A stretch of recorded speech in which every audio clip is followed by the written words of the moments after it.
There is an active shooter after Walter M. Williams High School. There is an active shooter.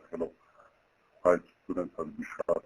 That was a portion of an eerie 911 call that led to a lockdown at Williams High School in Burlington. Police later determining the calls were a hoax, but not before causing a chaotic scene inside and outside several schools. It just makes you feel like you're not protected anywhere you go.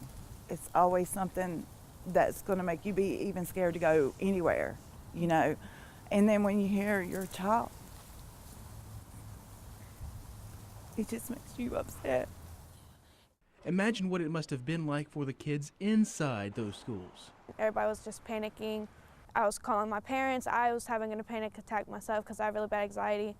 And so she just told me, like, stay calm. If anything happens, just like put yourself in a corner, lay down on the floor, you'll be okay. You know, until you really hear like guns going off, then, you know, you don't really react till then.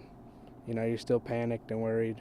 School leaders at Wilkes Central commended staff and law enforcement for seamlessly putting plans in motion to keep everyone safe. You have that doubt in your mind, you know, is this real?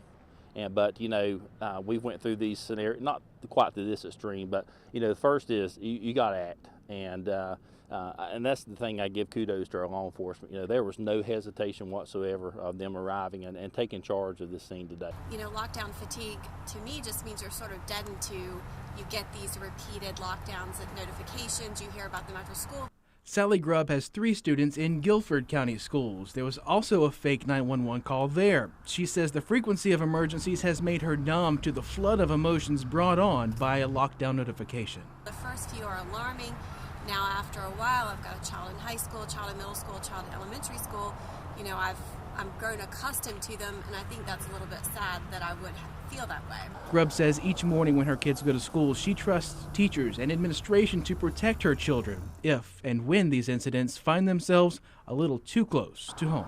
I don't think that we can live in a bubble and shelter kids from what's going on out there. I think talking to them is obviously important. Yes, that does start at home, but again, I feel like the school supports that home discussion.